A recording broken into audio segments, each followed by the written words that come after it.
نحمده ونصلي على رسوله الكريم أما بعد فأعوذ بالله من الشيطان الرجيم بسم الله الرحمن الرحيم قد نرى تقلب وجهك في السماء فلنولينك قبلة ترضاها فول وجهك شطر المسجد الحرام وحيثما كنتم فولوا وجوهكم شطره وإن الذين أوتوا الكتاب ليعلمون أنه الحق من ربهم وما الله بغافل عما يعملون ولئن أتيت الذين أوتوا الكتاب بكل آية ما تبعوا قبلتك وما أنت بتابع قبلتهم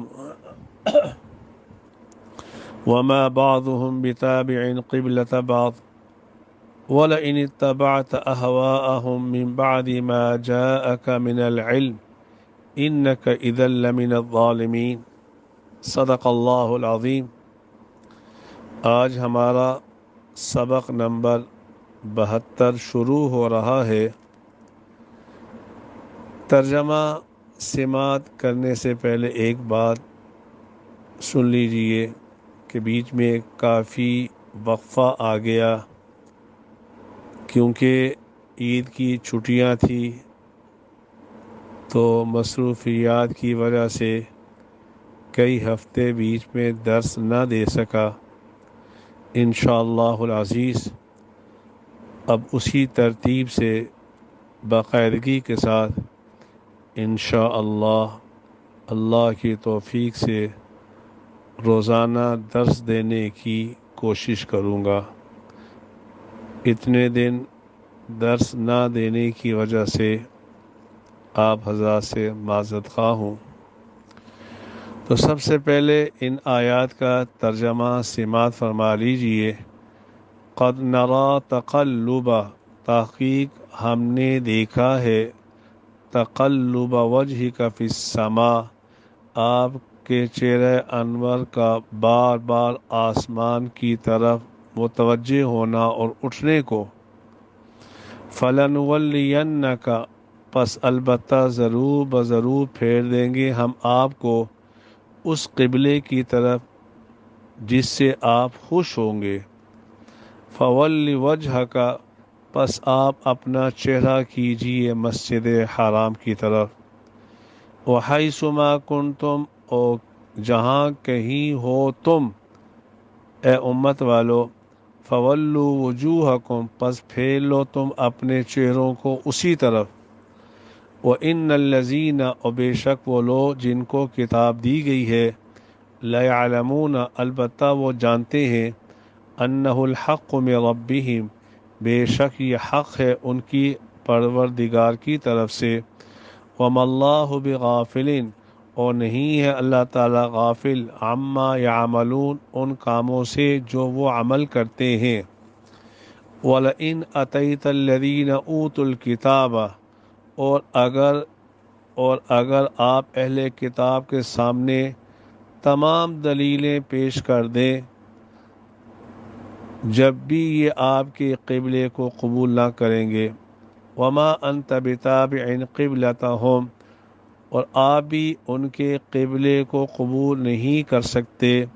وما بعضهم بتابع قبلة بعض، اور ان کا کوئی فریق بھی دوسرے کے قبلے کو قبول نہیں کرتا۔ وَلَئِنِ اتَّبَعْتَ، اور اگر آپ نے ان کے نفسانی خیالات کو اختیار کر لیا، من بعد ما جاءك من العلم، وہی آنے کے بعد، انك اذا لمن الظالمین، تو بے شک آپ اس وقت البتہ ظالموں میں شمار ہونے لگیں گے۔ یہ ان آیات کا ترجمہ ہوا۔ در حقیقت رسول اکرم صلی اللہ علیہ وآلہ وسلم کی یہ تمنا تھی کہ کسی طرح میرا قبلہ بیت اللہ ہو جائے، اس لیے محمد صلی اللہ علیہ وسلم بار بار وحی کے انتظار کے لیے آسمان کی طرف منہ کیا کرتے تھے کہ کب وحی آئے گی اور جس میں یہ حکم آئے گا کہ آپ اپنا منہ بیت اللہ کی طرف کر لیجئے۔ غالباً تفسیر مدارک میں لکھا ہے، حضرت برا ابن عازب رضی اللہ تعالی عنہ سے روایت، اس کے اندر یہ ہے کہ اللہ کے نبی صلی اللہ علیہ وسلم وَكَانَ يُحِبُّهُ أَن يَكُونَ قِبْلَتُهُ قِبْلَةَ الْبَيْتِ، کہ ان رسول اکرم صلی اللہ علیہ وآلہ وسلم اس بات کو پسند کیا کرتے تھے کہ ان کا قبلہ بیت اللہ ہو جائے۔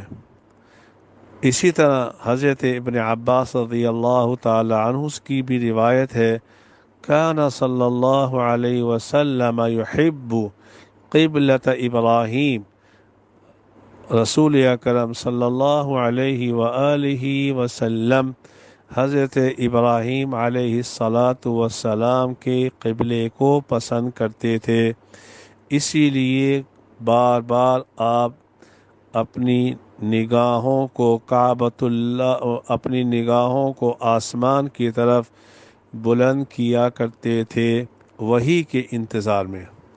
تو اس کا ذکر ہے، قد نرا تقلب وجهك فی السماء۔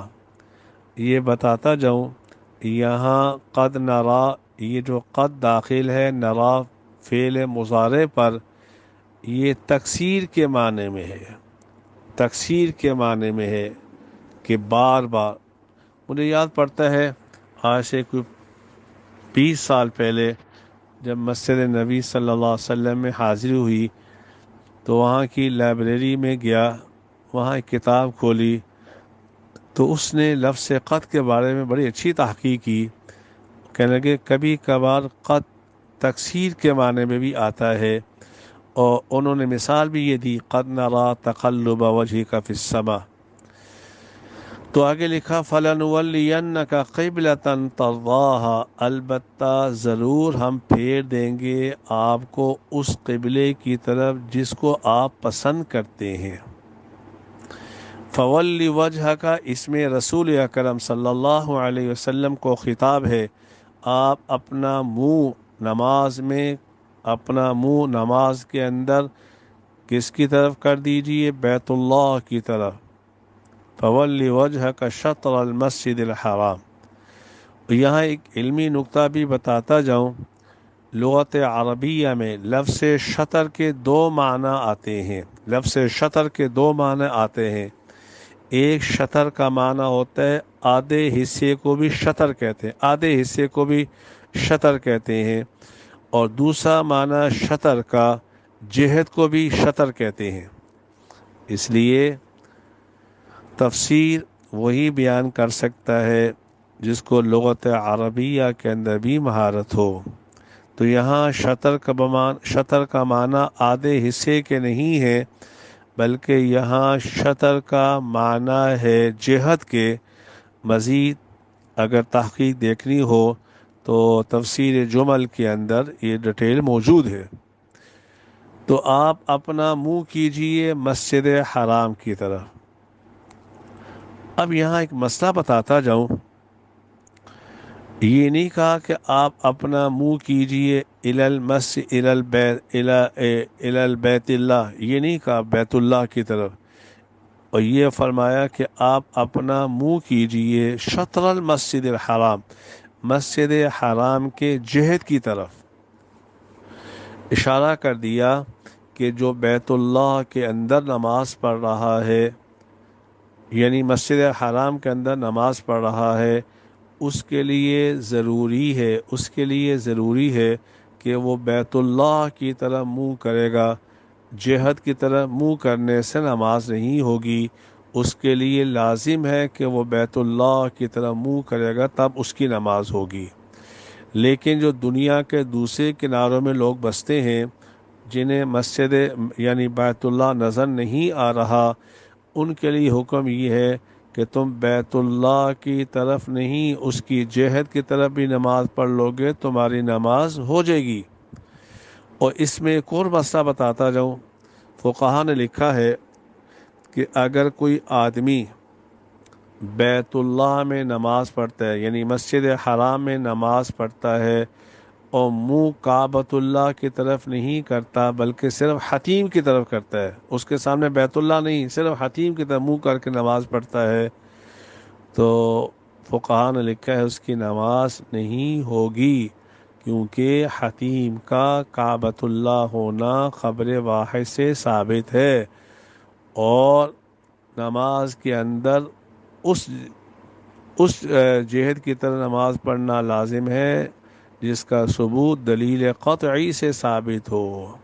یہ میں نے ضمناً ایک علمی نکتہ بیان کر دیا، تو اس کا ذکر ہے کہ آپ فَوَلِّ وَجْهَكَ شَطْرَ الْمَسْجِدِ الْحَرَام، یہ حضور کو خطاب ہو رہا ہے، وَحَيْثُ مَا كُنْتُمْ، یہ امت کو خطاب ہو رہا ہے، اے امت محمدیہ صلی اللہ علیہ وسلم، آپ پہ بھی لازم ہے کہ اپنے چہرے کو اسی کی طرف نماز میں کیا کرو۔ وَإِنَّ الَّذِينَ أُوتُوا الْكِتَابَ، بے شک وہ لوگ جنہیں کتاب دی گئی ہے لا يعلمون، البتہ وہ جانتے ہیں، انہ الحق من ربہم، بے شک اس قبلے کا پھر جانا یہ حق ہے ان کے رب کی طرف سے۔ وما اللہ بغافل عما يعملون، اور اللہ تعالیٰ غافل نہیں ہے جو کچھ وہ عمل کرتے ہیں۔